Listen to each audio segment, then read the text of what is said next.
오늘 하나님께서 우리에게 주시는 말씀은 신약 성경 히브리서 12장 1절에서 3절까지 말씀입니다. 신약 성경 367조 히브리서 12장 1절에서 3절까지 말씀입니다. 신약 성경 뒤쪽에서 찾으면 빨리 찾을 수 있습니다. 367조 히브리서 12장 1절에서 3절까지 우리 다 찾았습니다. 같이 우리 한 목소리로 함께 읽겠습니다. 이러므로 우리에게 구름같이 둘러싼 뻔한 증인들이 있으니 모든 무거운 것과 얽매이기 쉬운 죄를 벗어버리고 인내로서 우리 앞에 당한 경주를 하며 믿음의 주여 또 온전하게 하시는 이 예수를 바라보자. 그는 그 앞에 있는 기쁨을 위하여 십자가를 참으사 부끄러움을 내리지 아니하시더니 하나님 보좌 우편에 앉으셨느니라. 너희가 피곤하여 낙심하지 않기 위하여 죄인들이 이같이 자기에게 거역한 일을 참으신 일을 생각하라. 아멘. 할렐루야. 육사왕 인사 나누도록 하겠습니다. 잘 오셨습니다. 은혜 받으시기 바랍니다. 오늘 말씀의 제목이 예수님을 바라보며 생각하라라고 하는 그러한 제목입니다. 오늘 본문 말씀 가운데서 우리 12장 2절 가운데서 보면 믿음의 주여 또 온전하게 하시는 이인 예수를 바라보자 이렇게 말씀하고 있고, 또 3절 끝부분에 보면 이같이 자기에게 거역한 일을 참으신 일을 생각하라 이렇게 말씀하고 있습니다. 그래서 예수님을 바라보고 생각하는 그러한 은혜가 있기를 바랍니다. 우리가 잘 알지만 오늘 주일은 사실은 종려주일이라고 이렇게 이야기를 합니다. 예수님께서 예루살렘에 예루살렘에 들어가실 때에 어린 아이부터 어른들까지 모두가 종려나무 가지를 들고 예수님을 환영하고, 그래서 호산나 호산나 하면서 예수님을 맞이하며 찬양하며 그렇게 환영했던 그러한 날입니다. 그래서 종려주일이라고 이렇게 이야기하고, 오늘부터 시작해서 이번 한 주간이 고난주간으로 이렇게 진행되어집니다. 특별히 이렇게 고난주간 금요일, 우리가 성금요일이라고 해서 예수님께서 십자가에 못 박혀 죽으시고 무덤에 들어가신 그날을 생각하면서 보내는 그런, 예수님의 십자가를 지시고 그리고 십자가를 지시고 죽으신 다음에 3일 만에 다시 부활하신 그 부활의 아침이 바로 안식 후 전날, 유대인들이 지켰던 안식일 그 바로 다음 날 아침 새벽에 예수님께서 부활하신 것입니다. 그래서 오늘 우리가 주일을 이렇게 지키고 있는 것은 안식 후 첫날 예수님께서 부활하신 날을 지키고 있는 것입니다. 그렇죠? 안식일의 주인이 누구라고 했습니까? 예수님이 안식일의 주인이라고 했습니다. 그래서 안식 후 첫날 사망권세를 꿰뚫으시고 부활하신 그 주님을 우리가 생각하고, 그 주님께서 우리의 죄를 대속해 주시고 영원한 생명, 영생의 첫 열매가 되셨기 때문에, 그래서 우리가 예수 그리스도를 믿어 구원함을 받은 백성들이 예수님과 같이 다시 살아나 영원한 영생에 들어갈 것이라고 하는 그런 확신, 그런 믿음으로 인해서 하나님 앞에 감사하고 기념하면서 지키는 것이 바로 주일날인 줄로 믿습니다. 그래서 오늘 이 복된 주의 날 주님 앞에 나와서 경배하는 저와 여러분 모두에게 하나님의 무한한 은총과 축복이 함께 하시기를 다시 한번 주의 이름으로 축복합니다. 아멘. 19세기 대설교가 모든 목회자들이 부러워하고 또 본받기를 원하는 목사님, 바로 스풀전 목사님을 우리가 볼 수 있습니다. 이 스풀전 목사님도 어린 시절에 땅끝에 있는 백성들아 나를 바라보고 구원을 얻으라 라고 하는 하나님의 음성을 듣고 새 사람으로 변화되어서 그렇게 주님을 바라보면서 또 하나님의 말씀을 증거하는 그러한 유명한 설교자가 되어졌습니다. 이 스풀전 목사님에게 어떤 젊은 신학생이 목사님에게 찾아와서 이렇게 질문을 했다고 합니다. 목사님, 목사님은 낙심한 적이 없었습니까? 절망하고 낙심한 적이 없었습니까? 그러자 슬픈 목사님께서 이렇게 대답을 했다고 합니다. 적어도 난 지난 20년 동안 낙심하거나 낭망해 본 적이 없다네. 그러면서 나는 그동안 하나의 중요한 원리를 내 삶 가운데 적용했는데 그 원리로 말미암아, 그 적용으로 말미암아 나는 낙심하지 않고 절망하지 않는 그런 삶을 살 수 있었다라고 이렇게 이야기했습니다. 그 원리라고 하는 것이 무엇인가? 라고 이야기할 때에 계속해서 주님을 바라보는 것. 한번 따라합시다. 계속해서 주님을 바라보는 것. 이것이 스펄전 목사님이 낙심하지 아니하고 낭망하지 아니한 바로 신앙의 원리라고 이렇게 이야기했단 말이죠. 하루라도 주님을 생각하지 않고 지나쳐버린 일이 없다라는 거죠. 그래서 매일매일 예수님을 바라보고 살았기 때문에 예수님을 바라보니까 낙심하지 않고 낭망하지 않게 되더라라고 하는 것입니다. 그래서 스펄전 목사님이 유명한 설교자가 될 수 있었던 가장 큰 비결이 바로 주님만을 바라보는 것이었다. 이렇게 이야기합니다. 우리 옆 사람하고 인사합시다. 예수님만을 바라봅시다. 할렐루야. 네, 오늘 본문에 기록된 배경은 주후 49년 사도행전 18장 2절을 참고해서 보면 글라우디오라고 하는 황제가 칙령을 내리게 됩니다. 그 칙령 이후로 해서 기독교가 무서운 그런 박해를 받기 시작합니다. 그러니까 오늘 이 히브리스가 쓰여져 있는 그 배경을 보게 되어지면 초대교회 기독교인들이 심각한 그러한 박해를 받고 있었던 그런 때라고 이렇게 이야기할 수 있습니다. 이 박해가 몇 달 그리고 몇 년 동안 끝나는 것이 아니라 점점점 더 심해져 가고 주후 64년에 등장한 우리가 잘 아는 네로 황제 때에 이 핍박에 거의 극치를 달려가는 그런 모습 가운데 있었습니다. 그래서 그 당시에는 그리스도인이라 하면 자기가 신앙을 고백하던 그리스도인이라고 하는 것이 그 사람들에 의해서 발견되어지게 되면 곧바로 처형을 시켰단 말이에요. 그리스도인이다. 신앙이 좋든 안 좋든과 상관없이 그리스도인이라고 하면 무조건 잡아가지고 처형, 바로 죽였다는 것입니다. 산처럼 화형에 처하거나 불에 태워서 죽이는 것이죠. 그 다음에 굶주린 맹수의 밥으로 그냥 던져져서 죽이는. 그러면 오늘 우리가 읽지는 않았지만은 히브리서 11장 36절과 37절 말씀을 한번 읽어볼까요? 또 어떤 이들은 조롱과 채찍질뿐 아니라 결박과 옥에 갇히는 시련도 받았으며 돌로 치는 것과 톱으로 펴는 것과 시론과 칼로 죽임을 당하고 양과 염소의 가죽을 입히고 유리하여 궁핍과 반란과 학대를 받았으니 얼마나 심각하게 또 얼마나 잔인하게 예수 믿는 사람들을 핍박하고 죽였는가 하는 것을 보여주고 있습니다.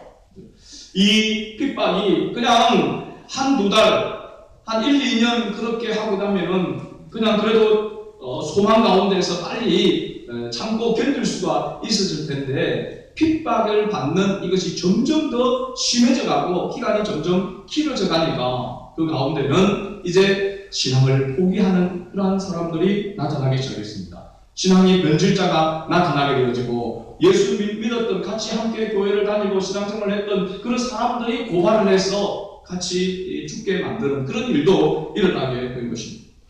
그래서 교회가 심각한 위기를 맞이하고 있는 그러한 때에 이 히브리스를 쓴 저자가 누구인지에 대해서 사실은 확실하게 밝히고 있지를 않습니다.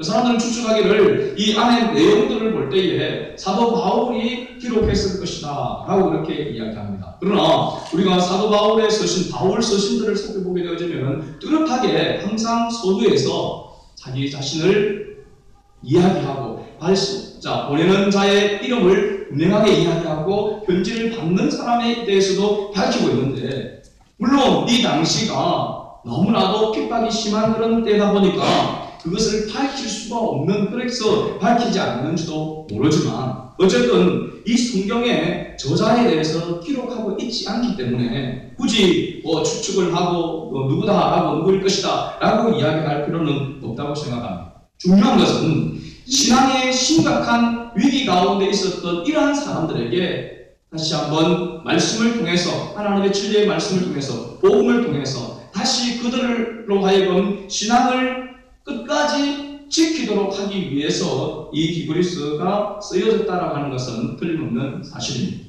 이 당시에 서신이라고 하면 대부분이 회람 서신을 이야기하고 있습니다. 회람 서신이라고 하는 것은 한 사람에게만 준 것이 아니라 교회 공동체에서 이 서신을 읽고 또 다 읽고 난 다음에 또 어떤 것은 그것을 필사를 이렇게 하고 또 해서 다른 교회에 이것을 돌아가면서 보도록 그렇게 한, 그래서 회람 서신이라고 이야기합니다.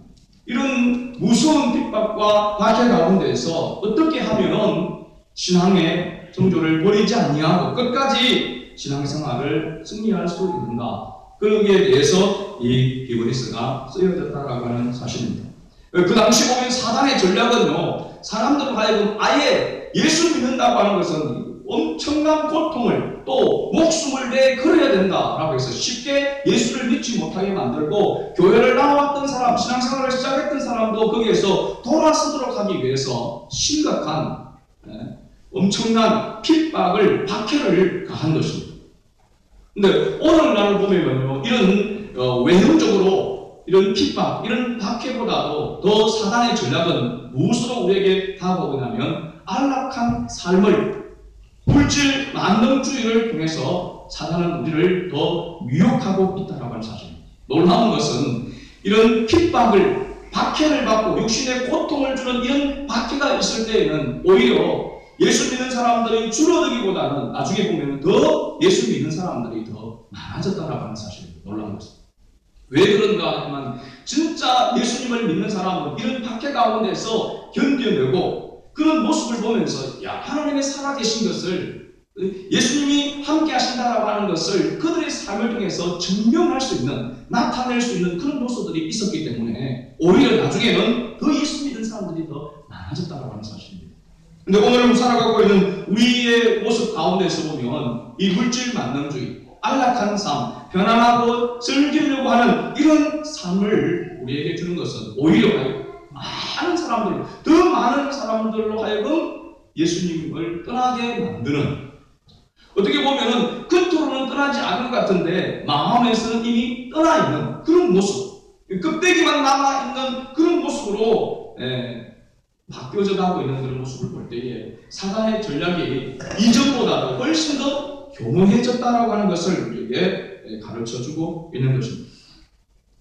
이런 환란과 핍박, 어쨌든 물질 만능주의, 이런 가운데에서 오는 사단의 전략, 그런 유혹으로 말미암아 예수 믿는 사람들의 신앙의 문이 감겨지게 되어져 버리고 끊임없이 편안함과 안락함을 추구하려고 하는, 그것을 더 중요하게 여깁니다. 우리 집사님도 기도하는 가운데 있었지만 우리가 편안하고 즐겁고 그냥 내가 원하는 그 길로만, 그것을 하나님이 주신 축복인 줄로 착각하고 그것으로만 달려가려고 하는 그런 모습, 이것은 바로 우리가 하나님의 뜻 가운데서 가지 못하도록 하는 사단의 전략 가운데 있다라고 하는 것을 우리가 말씀을 통해서 깨닫는 은혜가 있어야 될 줄로 믿습니다.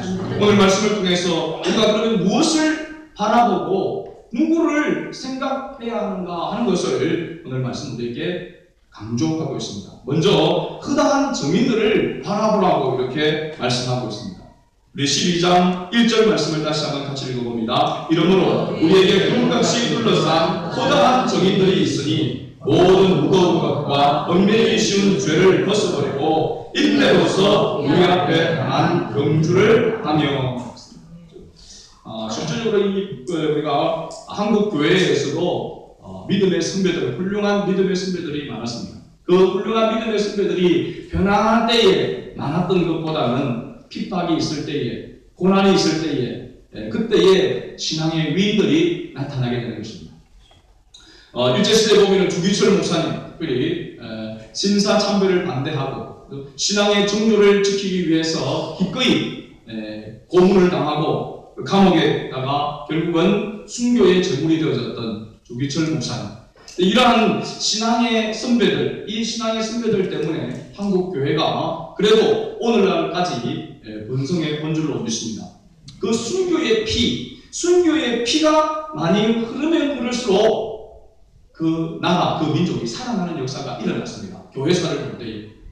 우리나라 초창기도 마찬가지죠. 선교사들이 들어와서 대동강에 들어왔던 그 토마스 선교사 같은 경우에는 선교 활동을 제대로 해보지도 못하고 대동강변에서 그야말로 참수를 당하여 죽게 되어 순교하게 되어졌던 그런 모습. 그러면서 그가 순교하는 가운데서 하나님, 이 무지하고 이 어리석은 이 백성들이 예수 그리스도를 통해서, 복음을 통해서 이 나라가, 이 민족이 새롭게 되는 그런 역사가 일어나기를 소망했던, 그리고 외치며 순교했던 그런 모습, 그 순교의 피에 의해서 또 순교자들이 죽고 난 다음에 그 후손들이, 그 자녀들이 계속해서 선교사로 들어와서 이 나라의 복음을 전가해 줌으로 말미암아 오늘 그래도 이 땅에 어떻게 보면 밤에 너무 십자가가 많다고 사람들은 불평을 하고 있지만 하나님의 백성, 하나님의 나라를 세워가는 그런 길에 쓰임받는 이 나라가 되어준 줄로 믿습니다.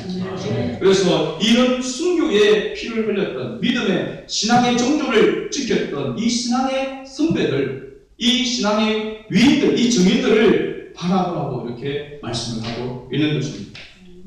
한국교회에 바로 이 주기철 목사님과 같은 이런 순교자들이 있었기 때문에 이 순교의 피로 말미암아 그 열매가 이렇게 맺어진 줄로 믿습니다. 오늘 본문 말씀 1절 말씀을 보게 되어지면 12장 1절에 우리가 읽었던 말씀 가운데 첫 서두에 보면 이름으로라고 이야기합니다. 이름으로 12장 서두에 나오는 이 이름으로라고 하는 이 접촉사는 바로 앞에 나오는 11장의 내용과 연결되어지는 접촉사라고 이야기할 수 있습니다. 그래서 11장의 내용이 12장으로 연결되어져 있다라고 하는 사실입니다. 이름으로 그 다음에 뭐라고 이야기하고 있냐면 11장 39절에 나타난 이 사람들, 우리에게 구름같이 둘러싼 허다한 증인들, 이 증인들 누구를 이야기하고 있느냐 하면 11장에 나타났던 사람들을 이야기하고 있습니다.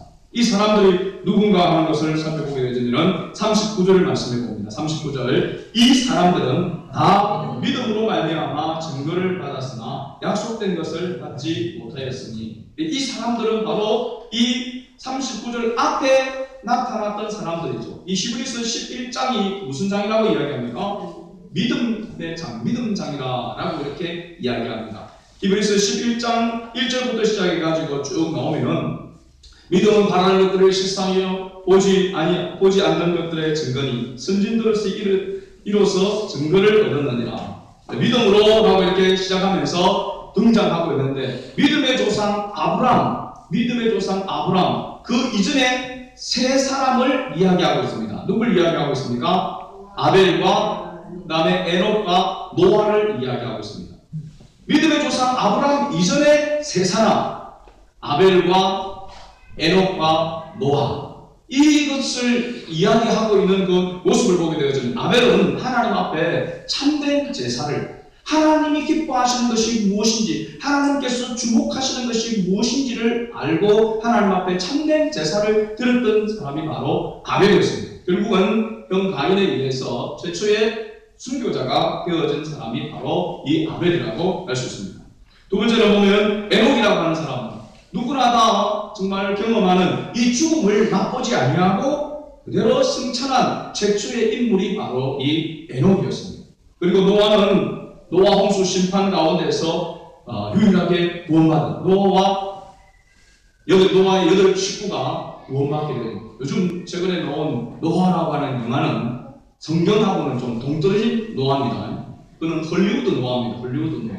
그렇죠? 저도 이렇게 봤는데 뭔가 내용을 보니까 방주 안에도 8명도 아니고 또 여러 가지는 볼 때에 성경의 그런 에서 모티브를 따서 그냥 영화를 만들었던 것이지 성경대로 영화를 만든 것은 아니더라고요.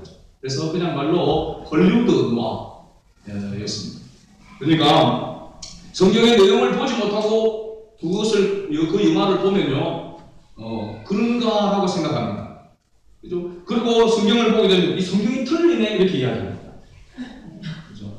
성경을 보고 노아를 봐서 이 노아가 이 영화가 성경대로 만들어진 것이 아니구나 라고 이렇게 분별해야 되는데, 성경을 모르고 노아 영화부터 먼저 보면요, 성경을 읽으면 성경이 틀리구나 이렇게 이야기합니다. 그런 사람 혹시 보거든 신고해 주시기 바랍니다. 빨리 교정해야 됩니다. 믿음의 사람 노아, 또 에녹, 또 아벨, 이러한 사람들은 그들이 이런 정말 모든 사람들이 평범하게 받을 수 없는 이 축복을 받은 그 비결을 보게 되어지면, 그 비결이 바로 무엇으로 인해서 이런 복을 누리게 되어졌는가? 성경은 한마디로 이야기하고 있습니다. 그 답이 뭐라고 이야기합니까? 믿음. 따라서 믿음으로. 믿음으로 인해 이러한 복의 사람이 되었다라고 이렇게 이야기하고 있습니다. 그런데 이 세 사람들, 믿음의 사람이라고 할 때의 특징이 바로 뭐냐라고 한다면, 믿음의 사람은 하나님의 약속을 믿고 기다리는 사람이 바로 믿음의 사람이었습니다. 할렐루야. 네. 하나님의 무엇을 붙들고? 하나님의 약속의 말씀을 붙들고 기다린 사람이 믿음의 사람이라는 거예요. 우리는 믿음의 사람이라고 하면은 복을 받은 사람, 물론 구원받고 또 하나님의 주시는 물질의 축복도 받고 이 세상에서 필요한 것을 받은 그런 사람들이 참된 믿음의 사람이라고 생각하는데, 성경의 믿음의 사람은 하나님의 약속의 말씀을 끝까지 붙들고 기다린 사람, 인내하며 기다린 사람이 믿음의 사람이라고 이야기하고 있습니다. 그리고 지금 심각한 핍박 가운데 박해가고 있는 이 사람들에게 히브리서 기자는 뭐라고 이야기하냐면, 오늘 이 흔한 정인들이 살아왔던 그 모습대로 너희도 살아라. 그 흔한 정인들이 너희를 보고 있다 하고 그렇게 이야기를 하고 있습니다. 우리의 신앙의 경주를 누가 보고 있다고요? 앞서 믿음의 길을 갔던 신앙의 선진들이 우리를 지켜보고 있다라고 이야기하고 있습니다. 이것은 무엇을 이야기하고 있냐면, 이 신앙의 정인들의 이 신앙이 계속해서 전해져 내려오고 이 신앙이 끊어지지 아니하고 계속해서 이어져 가기를 원하는, 바라는 그러한 바로 당부가 여기에 포함되어져 있다라고 하는 사실입니다. 그러므로 12장 1절 말씀, 12장 1절에서 보면 모든 무거운 것과 얽매기 쉬는 무엇을 벗어버리고 죄를 벗어버리고 우리 앞에 당한 경주를 경주해야 한다, 이렇게 말씀하고 있습니다. 우리가 믿음의 경주를 달려갈 수 있는 그 가운데에서 방해가 되어지는 것은 버리고 가야지, 그것을 버리지 아니하고 가면 믿음의 경주를 계속 할 수 있다 없다는 것입니다. 경주를 하는 사람, 우리가 여기서 이야기하면은 마라톤 하는 사람이라고 이야기해요. 마라톤 선수. 여러분, 마라톤 선수 이렇게 보게 되어지면 그 마라톤 경기장이 아니고서는 그렇게 옷을 입고 있으면은 민망합니다. 네. 마라톤 하는 사람 보면은 그야말로 그냥 이렇게 아주 그냥 가는 옷, 그 유니폼을 입고 있고 밑에도 팬츠, 아주 짧은 그런 팬츠를 입고 있습니다. 그런데 마라톤 할 때 보면은 옷에 조그만 옷이 무거워도 그것이 무거움으로 느껴진다. 오랫동안 달려야 되기 때문에. 마라톤, 이게 정상적인 풀 코스가 몇 킬로입니까? 42.195km. 이 42.195km를 달릴 때에 한 15km, 20km 이때가 굉장히 힘들다고 이야기합니다. 한계를 느끼죠. 인간의 한계를 느끼는 것들을 경험하면서 뛴다고 이렇게 이야기합니다. 그런데 이런 경주를 하려고 하면은 거추장스러운 뭔가를 걸치고는 할 수가 없다는 겁니다. 그래서 거추장스러운 옷을 벗어버리고, 이것이 뭐라고 이야기합니까? 성경은 죄라고 이야기합니다. 우리가 믿음으로 하나님을 따르고 믿음의 삶을 살아감에 있어서 항상 거추장스러운 것이 바로 있는데, 그것이 바로 죄라고 이야기합니다. 죄의 유혹 가운데서 자유케 되어져야 믿음의 경주를 할 수 있다는 하는 사실입니다. 우리가 신앙생활을 하면서도 여러분, 죄를 짓습니까? 안 짓습니까? 늘 이야기하지만 교회 나오는 사람들이 죄를 안 지어서 교회를 나오고 있습니까? 교회는요, 죄인들이 모이는 곳입니다. 죄 없다라고 생각하는 사람은 교회에 안 옵니다. 교회는 죄인들이 모이는 곳입니다. 내가 죄인이라고 하는 것을 인정하고 이 죄가 예수 그리스도를 통해서만 씻음받고 용서받고 해결될 수 있다라고 하는 것을 믿는 사람들의 모임이 교회인 줄 믿습니다. 그러니까 여러분, 교회 나오는 사람들은 죄가 없는 사람, 세상 사람들은 죄 없는 사람들이 교회 다니는 줄 알아요. 그러니까 교회 다니는 사람들이 뭐 죄를 범하고 잘못하면은 예수 믿는다고 하는 사람, 하나님을 믿는다고 하는 사람들이 왜 저렇게 죄를 짓는다? 저런 사람들이 천국 간다 하면 나는 천국 위에 만국을 가겠다, 그런 이야기입니다. 그렇죠? 그런데 실제로는 그걸 몰라서 그렇습니다. 예수 믿는 사람들이 죄가 없어서 천국 가는 것이 아니라 죄의 용서함을 받아서 천국 가는 것입니다. 할렐루야. 그러니까 교회 안에는, 이 사람들이 모이는 이 교회 공동체 안에는 죄가 있습니까, 없습니까? 없는 척 앉아있어도 찬송 부를 때는 천사 같아도 실제로 보면요, 속에 다 죄를 가지고 있습니다. 자기 스스로는 어떻게 할 수 없는 죄가 있단 말이죠. 그 죄가 해결되어져야 되는 줄로 믿습니다. 그래서 예수님의 이름으로, 예수님의 피로 죄의 사함을 받을 수 있기 때문에 우리가 예수님의 이름으로 뭐합니까? 죄를 회개하게 되는 것입니다. 회개 기도를 드리게 되는 것이고, 모든 기도의 마지막이 바로 예수님의 이름으로 기록하는 것은 예수님이 그 기도의 보증이 되어준다라고 하는 것을 이야기하고 있습니다. 오늘 우리 주일학교 초등부 아이들이 외웠던 성경 암송이 요한복음 14장 6절 말씀입니다. 예수께서 이르시되 내가 곧 길이요 진리요 생명이니 나로 말미암지 않고는 아버지께로 올 자가 없느니라.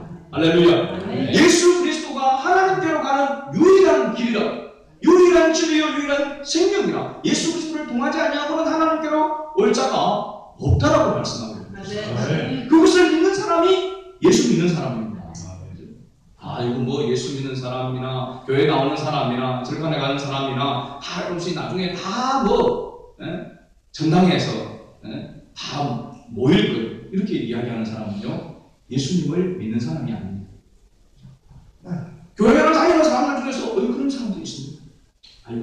다 나중에 한 곳에서 만날 건데 착하고 선하게 살면 공을 세우면은 다 전당에서 만날 건데, 극락에서 만날 건데 그렇게 서로 이렇게 이야기할 필요 있나? 예수 믿는 사람들은 자기들만 천국 간다고 그렇게 이야기하니까 미움을 받지. 괜찮다. 뭘 믿는 나중에 다 잘 착하게 살면 하나님 다 그렇게 선하게 살면 천국 가고 또 극락한다, 그렇게 이야기합니다. 그런 사람은 예수를 믿는 사람이 아닙니다. 예수님의 진리를 모르는 사람입니다. 성경은 오직 예수 그리스도가 하나님께로 갈 수 있는 유일한 길이라고 분명하게 말씀하고 있습니다. 여러분, 천국을 이 세상 만물을 창조하고 주관하고 다스리시는 분이, 주인이 스카몬이라면 우리 스카몬이를 믿어야 되는 것입니다. 4월 초표일날 기르소절에 가야 되는 것입니다. 그러나 이 세상 만물의 주인이, 창조주가 여호와 하나님이라고 성경은 분명하게 말씀하고 있단 말이죠. 그리고 하나님 나라를 다스리시는 분이 공자가 아니고 스카몬이가 아니고 마호메트가 아니고 하나님이라고 말씀하고 있으니까, 성경에서 말씀하고 있는 여호와 하나님이 이 세상의 만물의 주인이시고 하나님 나라를 다스리고 통치하시는 바로 창조주라고 말씀하고 있는 것이죠. 그 하나님께서 말씀하실 때에 그 하나님 나라로 들어갈 수 있는 유일한 길이 바로 예수 그리스도라고 이렇게 말씀하고 있습니다. 그러니까 그 예수 그리스도를 통해서 들어가려고 하면 예수님께서 나의 죄를 짊어지시고 십자가에 죽으신 이것을 기억하고, 그 예수님을 믿는 사람들은 날마다 믿음의 삶을 살아가기 위해서는 죄를 벗어버려야 한다는 사실, 죄를 멀리해야 된다는 사실, 죄악된 세상의 유혹을 뿌리쳐야 된다는 사실. 이것이 쉬운 일이 아니에요. 우리 힘으로도 되는 것이 아니고 세상의 능력으로 되는 것도 아니고 오직 하나님의 은혜로 되어지는 것을 성경은 말씀하고 있습니다. 그래서 하나님 앞에 우리가 뭐 해야 됩니까? 겸손하게 엎드려 기도해야 되는 것입니다. 하나님의 은혜를 구해야 되는 것입니다. 하나님의 은혜가 없이는 살 수 없다라고 하는, 우리가 찬송가 292장 자주 즐겨 부르는 찬양이죠. 주 없이 살 수 없네 죄인의 구주. 모든 삶에 있어서 내 인생에서 모든 순간순간 주님이 없이는 살 수 없다라고 하는 사람이 믿음의 사람인 줄 믿습니다. 이러한 삶의 길을 걸어갔던 사람, 아브라함, 이삭, 야곱, 그 하나님이 바로 나의 하나님이라고 믿는 사람, 그런 믿음의 선진들을 바라보라고 말씀하고 있는 것입니다. 두 번째는 온전하게 하시는 예수님을 바라보라고 말씀하고 있습니다. 여러분, 믿음의 사람들, 교회 안에도 마찬가지입니다. 신앙생활 잘하고 신앙생활의 모델이 되는 참 신앙생활을 신실하게 하는 분들도 있습니다. 그런 사람들을 우리가 본받아야 됩니다. 성경에도 보면 이 아브라함 믿음의 조상입니다. 이삭, 야곱, 다윗 할 것 없이 요셉, 성경에 나오는 위대한 믿음의 사람들이 있습니다. 그들의 신앙을 우리도 본받아야 될 줄 믿습니다. 지난 2주 동안 우리가 중계대 신방을 가지면서 중계대 신방의 주제가 뭐라고 했습니까? 다윗처럼, 다윗의 신앙과 태도를 본받기 위해서 다윗처럼이라고 하는 그러한 주제를 가지고 각 가정들을 신방을 했습니다. 그런데 다윗을 보게 되면 다윗이 온전한 사람이었습니까? 아니었습니다. 다윗의 생애에서 가장 어쩌면은 보통 세상 사람들이 살아가면서 저지를 수 없는 그런 죄악을 다윗은 저질렀습니다. 가문죄를 저지르는 것뿐만 아니라 살인죄, 살인, 교사, 그런 죄악이 정말로 이게 세상의 사람들로도 인정할 수 없는, 지금 우리 이슈가 되고 있는 그런 부분들이 있죠. 칠곡 계몽 사건, 울산 또 이렇게 아동 학대로 인해 가지고 지금 사람들의 마음이 좋지 못합니다. 저런 사람들이 징역 10년 선고받으니까 그런 안 된다. 배로 더 해야 된다. 죽여야 된다. 그렇게 이야기를 합니다. 그런 모습들을 이렇게 볼 때에 이건 세상 사람들이, 그냥 일반적인 사람들이 용납할 수 없는 그런 죄라고 이야기를 하고 있는데, 그 죄보다도 더 악한 죄를 지은 사람이 바로 다윗입니다. 남의 아내를 빼앗고, 그리고 그 남편을 전쟁에서 앞장세워가지고 교사해서 죽도록 만든 사람이 바로 다윗입니다. 그럼 다윗을 우리가 본받는다?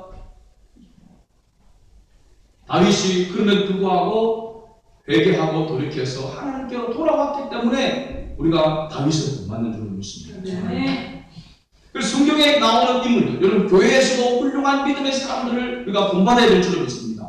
그러나 그 사람들도 다 뭐냐면 허물이 있다는 사실입니다. 다윗에게 심각한 허물이 있었던, 믿음의 조상이라고 하는 아브라함도 뭐냐면 자기 아내를 두 번이나 자기 누이라고 속이면서 한몫 챙기는 그런 사람이었습니다. 애굽으로 내려가가지고 자기 아내를 누이라고 속여가지고 하나님 그래도 긍휼을 베풀었어요. 하나님이 약속하셨습니까? 그를 다시 끌어낼 때에 소와 양을 한몫 챙기가 나오지 않습니까? 아내를 팔아서 한몫 챙긴 사람이 바로 아브라함입니다. 믿음의 조상입니다. 그 잘못된 것, 부족한 것, 허물을 우리가 본받는 것이 아니고 하나님의 약속을 믿고 아브라함이 어떻게 아브라함으로 믿음의 조상으로 변화되었던 그 과정 속에서 믿음의 태도와 자세를 우리가 보면서 본받는 것으로 믿습니다. 그러나 믿음의 조상들도 우리가 본받아야 되지만은 가장 확실한 우리가 바라봐야 될 분을 온전케 하시는 이 예수를 바라봐야 될 줄로 믿습니다. 예수는 허물이 없는 완전하신 분이기 때문에 그렇습니다. 근데 사실은요, 저는 성경을 이렇게 보면서 너무 완전한 사람은요, 매력이 없습니다. 본받고 싶은 마음이 별로 안 생깁니다. 허물이 있어야, 이 사람도 나와 같구나. 그죠? 그럼에도 불구하고 하나님의 은혜로 하나님을 의지하여서 이렇게 하나님 앞에 쓰임을 받았구나 하는 그런 모습이 있어야지. 그죠? 아무런 잘못이 있고 허물이 없는 사람은 별로 나하고 틀리구나, 너무 수준이. 그렇게 생각하면서 본받으려고 하지 않는 것입니다. 우리가 예수님을 바라봐야 되지만 예수님이 완벽한 분이시기 때문에 예수님을 바라보고 싶지 않은 것이죠. 물론 우리를 구원을 하기 위해서 십자가에 들어가신 그 주님이시니까 우리가 예수님을 본받아야 된다고 하지만, 항상 예수님을 본받아야 된다고 생각할 때 예수님은 하나님이시니까, 그래서 예수님은 하나님의 아들이시니까 그렇다라고 하는 것을 늘 전제로 생각하는 그런 부분이 있습니다. 그래서 믿음의 사람들, 믿음의 선진들을 바라보고 생각해라라고 하는 이유는 바로 여기에 있는 것이고, 그러나 그럼에도 불구하고 우리가 온전하신 예수님을 믿음의 목표로, 우리의 신앙의 목표로 두고 살아가야 되는 것입니다. 그래서 사도 바울은 예수 그리스도께로까지 뭐라는가? 자라가라고 했어요. 예수 그리스도의 장성한 믿음의 분량까지 자라가. 그것을 목표로 두고 살아가고 그렇게 말씀하고 있는 것입니다. 오늘 이 히브리서 기자도 그렇게 이야기합니다. 우리 믿음의 경주의 최종적인 목표는 바로 예수님이라고 이야기하고 있습니다. 믿음의 주요 또 온전하게 하시는 이 예수님을 바라보자고 이야기합니다. 2절 말씀입니다. 이 바라본다라고 하는 동사를 원어로 이렇게 보게 될 테니까 어떤 의미로 이렇게 이야기를 하고 있냐면 마치 사냥꾼이 사냥감을 두고 그 사냥감을 응시해서 사냥감을 잡으려고 사냥감에게 온전히 집중하는 그 모습이 바로 여기에서 바라본다라고 하는 것입니다. 여러분, 사자가 자기가 먹이를 딱 이게 보고 딱 이제는 그게 목표를 두고 있을 때에 다른 것에 흔들리지 않냐고 그 딱 목표의 사냥감에 집중해가지고 딱 틈만을 노리고 있는 그와 같은 모습을 이야기하고 있죠. 그러니까 우리가 예수님을 바라보며 믿음의 경주를 살아가면서 다른 것에 눈을 돌리면 어떻게 되면 이 목표가 흐트러지게 된다는 것입니다. 목표가 힘이 현식이 된다는 것이죠. 그러면 달려가기가 어렵다는 것입니다. 집중해서 주님을 바라봐야 되는 것입니다. 할렐루야. 우리가 공부를 해도 뭐 하는 아이들 공부를 잘합니까? 집중력이 좋은 애들 공부를 잘합니다.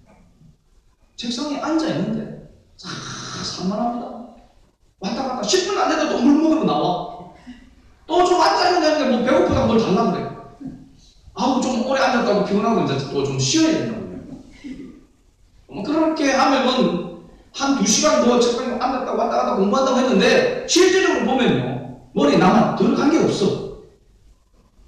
집중하는 아이들은 다른 것을 신경하지 않냐 쓰지 않냐고 그 공부에다가 계속 초점을 맞춰서 할 때에 그러니까 사실은 집중력이 어느 정도 돼야 공부가 개벌이가 시작하냐면 한 2시간 정도 앉아있어야 그때부터 집중해서 공부가 이야기합니다. 여러분 자녀들이 공부 못하는 이유는 2시간을 계속해서 앉아있지 못하기 때문에 그렇습니다. 그럼 보면은 2시간 앉아있으라 하면은 공부 안 하는 애들은 의자가 안 좋아가지고 의자가 불편해서 못 앉아있다고 이야기합니다. 하나님 앞에 기도해야 될 줄로 믿습니다. 어떤 사람은요, 아이들은 2시간을 앉아있지 않아도 30분 앉아있었는데 3시간 앉아있은 애보다도 더 능률이 있는 애도 있습니다. 그게 바로 집중력 문제로 있습니다. 말씀도 들을 때에 보면은 저도 아이들한테 설교를 듣고 난 거에 대해서 집에 와서 오늘 제목이 무엇이었느냐 물어보고 단락에서 첫째 뭐고 둘째 뭐고 셋째 뭐고 물어봅니다. 보면은 그 처음부터 끝까지 집중해 있지 않으면은 잘 모릅니다. 제목도 잘 기억이 안 납니다. 그런데 안에 있는 단락을 이렇게 물어보면 잘 모릅니다. 그런데 잘 집중하고 안 졸고 앉았을 때는 기억이 하더라고요. 근데 산만하고 뭐 왔다 갔다 하고 또 졸고 이러면은 제목도 기억이 안 나. 성경에 우리가 말씀을 들을 때도 예배를 들을 때도 집중해야 될 줄은 있습니다. 찬양도 집중해서 불러야 됩니다. 찬양 가사가 뜨고 바꿔드는데 잘 모르는 거 하면은 집중해가지고 어떤 음표가 따라가지고 음표가 2박자인데 3박자인데 잘 모르지만 그래도 막 그렇게 오르락내리락 하면서 그렇게 하면서 따라서 부르고 집중하게 되면 빨리 배워지게 되는 겁니다. 저도 오늘 불렀던 찬양 처음 부르는 찬양이 있습니다. 그 음표를 보고 이렇게 까리락 이렇게 하면서 따라 이렇게 부릅니다. 그러면은 다음 한 2번째 부를 때는 거의 한 반 정도는 부르게 되어지는 것이죠. 근데 모른다 그러고 아이고 어렵다 그러고 안 하면 집중 안 하면은 매주 불려가지고 다른 사람들은 다 이제 부르는데 자기는 아직까지 아이고 이건 어렵다고 부르는 이야기. 집중해야 될 줄은 없습니다. 말씀에도 집중해야 됩니다. 그래서 설교는 눈으로 보고 귀로 듣고 그죠? 오감으로 집중하면서 할 때 말씀이 내 마음속에 새겨지게 되는 것입니다. 하나님의 은혜를 주시게 되는 것이죠. 그래서 예수님을 바라본다는 것은 집중한다는 것입니다. 그리고 3절에 보면 이를 생각하라. 이같이 자기에게 거역한 일을 참으신 이를 생각하라. 이 생각한다라고 하는 이 말도 이 동사도 마치 천문학자가 밤하늘의 별들을 세밀하게 관찰하듯이 깊이 숙고하고 철저히 계산한다라고 하는 것입니다. 깊이 숙고하고 계산한다. 그러니까 이거 옆으로 견눈질을 할 수 없는 그런 상황이죠. 집중하는 것이 집중. 깊이 있게. 이렇게 누구에게 집중하라고 이야기하고 있는 것입니까? 예수님께 집중하라고 이야기하고 있습니다. 왜 그렇습니까? 예수님이 우리의 죄를 위해서, 나의 죄를 위해서 십자가에서 고난당하시고 죽으시기 때문에 그 예수님께 집중하게 되어지게 되고 예수님을 생각하게 되어지게 되면 우리의 마음에 뭐가 생기게 됩니까? 소망이 생기는 것입니다. 그래서 믿음의 사람은 곧 어떤 사람이다? 소망의 사람이라고 할 수 있습니다. 예수님을 믿는 믿음이 있으면 그 사람에게는 반드시 뭐가 있다? 소망이 있다는 것입니다. 그럼 소망이 있는 사람과 없는 사람은 엄청난 차이가 있습니다. 정신과 의사인 빅터 프랭클이라고 하는 사람이요, 죽음의 수용소, 독일의 아우슈비츠 수용소에서 있었던 그런 일을 이야기를 해놓은 책에 써놓았는데요. 유대인들 중에 1945년 독일이 1945년에 분황을 하게 되십니다. 우리나라도 1945년 8월 15일 날 우리가 해방이 되어졌습니다. 1944년 성탄절과 그 다음에 그 성탄절을 넘어서 이듬해 1945년 이 초까지 불과 그 사이가 횟수로는 한 해를 넘어가지만 2주 사이에 이 아우슈비츠의 수용소에 갇혀 있었던 그런 사람들이 굉장히 많은 사망을 했다는 것입니다. 그 이유를 보니까 그 당시에 전세가 이제 기울어지게 되어져서 이 유태인들은 성탄절 전에 그 감옥에서 수용소에서 훈련하게 되어지고 이번 성탄절은 가족들과 함께 누리게 될 것이다 하는 그런 이야기가, 그런 소식이 퍼져 있었다고 합니다. 그래서 성탄절만 기다리고 있는 것입니다. 그런데 성탄절이 되었는데도 불구하고 전혀 이 감옥에서 나갈 만한 그런 기미가 보이지 않았다는 것입니다. 그래서 틀렸구나. 그러면서 많은 고문과 그런 고통을 당하는 그런 가운데다가 이제 소망의 줄을 놓아버리게 됩니다. 절망하게 되어진 것입니다. 그래서 그 절망한 그때에 그 두 주 사이에 엄청난 사람들이 죽었다는 것입니다. 소망 중에 참고 견디는 그 이후에 불과 4개월 이후에 독일이 폐망하게 되어지게 되고 거기에 아우슈비츠에 수감되어 있었던 사람들이 다 풀려나게 자유의 몸이 되어졌다는 것입니다. 그런데 이게 보니까 바로 소망을 잃어버리게 될 때, 희망을 잃어버리게 될 때에 사람은 낙심하게 되고 절망하게 된다는 것입니다. 그런데 예수 그리스도를 진정으로 믿는 사람은 뭐가 있다고요? 소망이 있다는 것입니다. 그래서 건강한 올바른 믿음의 신앙을 가지고 있는 예수 믿는 사람이라고 한다면 스스로 목숨을 끊는 일은 없는 것입니다. 대부분 여러분 예수 믿는다고 교회 다니는 사람 가운데서, 특히 유대인들 가운데서 자살한 사람들이 드러났습니다. 그 사람들의 이야기를 보면 다 정상적인 신앙생활 가운데 있지 못했습니다. 건강한 신앙 가운데 있지 못했습니다. 물론 그 사람들이 질병으로 있었습니다. 그 질병이 바로 우울증, 심각한 우울증, 공황장애 이런 것들로 인해서 자살을 하게 되어지는 그런 모습도 있지만은 예수를 믿고 정말 건전하게 올바르게 건강하게 신앙생활을 하고 있는 사람들이 자살한다는 것은 그것은 있을 수가 없는 일입니다. 질병으로 인해서 자살을 할 수 있다고 할지라도 건강하게 신앙생활을 하는 사람이 스스로 목숨을 끊는다고 하는 것은 예수 믿는 사람한테는 안 맞는 이야기라는 말입니다. 이해되십니까 여러분? 왜? 예수 그리스도를 통해서 소망을 가지고 있기 때문에, 소망이 있는 자이기 때문에 조그마한 그런 일들로 인해서 이 세상의 일들로 인해 가지고 스스로 목숨을 끊는 일은 없다는 것입니다. 성적이 안 나와가지고 아이들이 아파트에서 뛰어내리고, 수능을 쳤는데 수능 성적이 안 좋아가지고 아파트에서 뛰어내리고, 여러분 저번에 제가 얘기했잖아요. 세계 고시를 패스했는데도 불구하고 감옥에 들어간 사람이 있었습니다. 세상에 좋은 대학을 나오고 좋은 학벌을 가지고 있다고 해가지고 세상에서 꼭 성공하고 행복한 것은 아니라고 하는 사실이에요. 적어도 예수 그리스도 안에서는 예수님이 유일한 우리의 소망이 된다고 하는 사실입니다. 하나님 나라가 우리에게 소망이라고 하는 사실입니다. 그러기에 함부로 자기 목숨을 해야지 않는다라는 사실. 우리가 예수 그리스도를 바라볼 때 우리에게 소망이 넘쳐날 수 있길 바랍니다. 지금은 비록 이런 모습 가운데 있고 지금은 비록 연약한 가운데 있지만 하나님께서 나를 더 들어서 주의 영광을 위해서 사용해 주실 것이다. 내가 하나님의 약속의 말씀을 믿고 기다리면 하나님께서 나에게 은혜와 긍휼을 베풀어 주실 것이다라고 하는 이 소망의 끈을 놓지 않는 은혜가 있길 바랍니다. 아멘. 마지막 세 번째로는 인내로서 믿음의 경주를 해야 한다고 이야기합니다. 3절을 다시 한번 읽어볼까요? 너희가 피곤하여 낙심하지 않기 위하여 죄인들이 이같이 자기에게 거역한 일을 참으시기를 생각하라. 아멘. 초대교회 성도들은 피곤하고 낙심할 수밖에 없는 적이었습니다. 심각한 핍박으로 인해서 무서운 박해로 인해서 늘 죽음을 생각하면서 살아야 했습니다. 이런 상황에서 믿음을 지킨다고 하는 것은 정말 어려운 일이었습니다.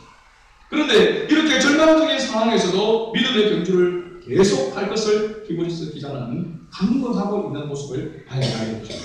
왜 그렇습니까? 예수님은, 우리의 구주 되시는 예수님은 십자가도 참고 이겼기 때문에, 십자가도 졌기 때문에.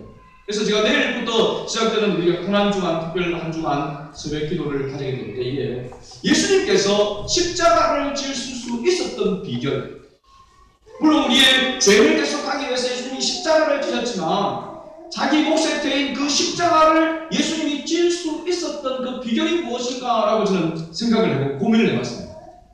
근데 예수님께서 이 십자가 사건을 앞두고, 이 십자가를 앞두고, 이 사역을 앞두고 예수님께서 행하신 그 발자취를 보면서 이렇게 예수님께서 하셨기 때문에 십자가를 질 수가 있었구나.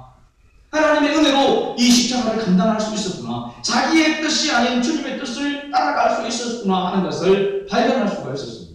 그래서 이번 한 주 동안 저는 이 고난주간 새벽을 깨우면서 하나님 앞에 이 우리 몫의 대인, 그렇다면 오늘 우리에게 그리스도인으로서 우리가 나에게 짊어져 있는 이 십자가를 우리가 질 수 있는 비결도 바로 이 예수님을 바라보며 예수님이 걸어가신 그 발자취를 쫓아간 우리도 능히 하나님의 은혜로 질 수 있다고 하는 사실입니다.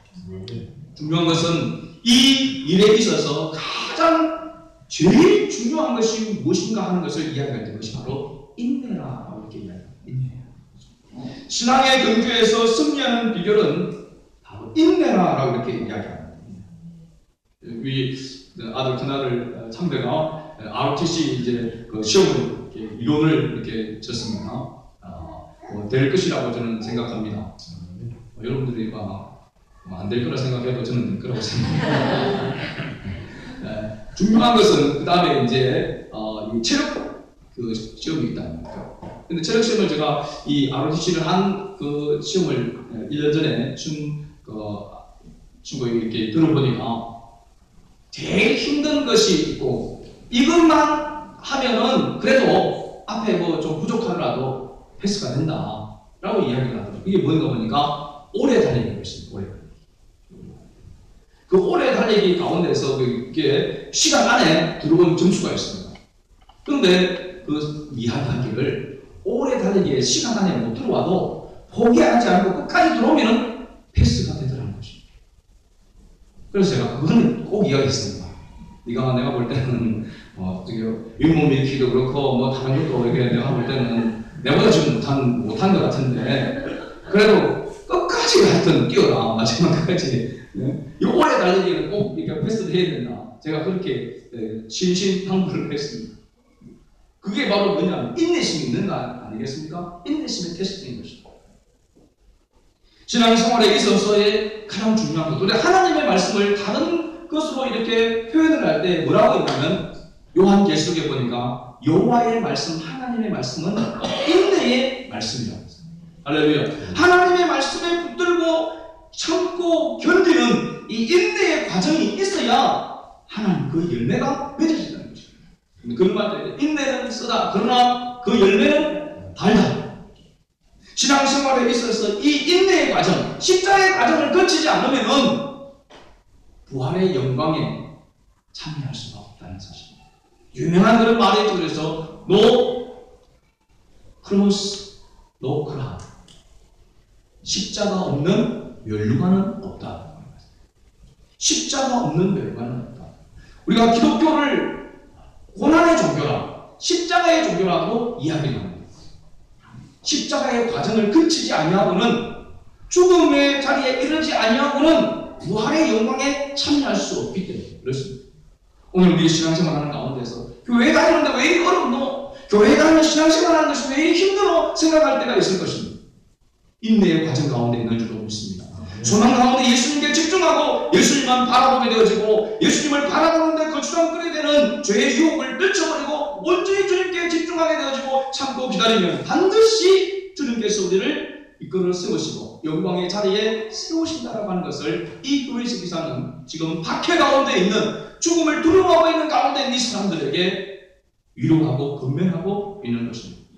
오늘을 살아가고 있는 저와 여러분, 우리 이스마엘 모든 가족들, 이 자리에 참석한 우리 모두가 신앙의 정도를 지키고 인내로서 믿음의 경주를 끝까지 달려서 하나님 앞에 영광 돌리는 그런 저와 여러분 될 수 있기를 주의 이름으로 축복합니다. 아멘. 하나님 아버지 은혜와 사랑을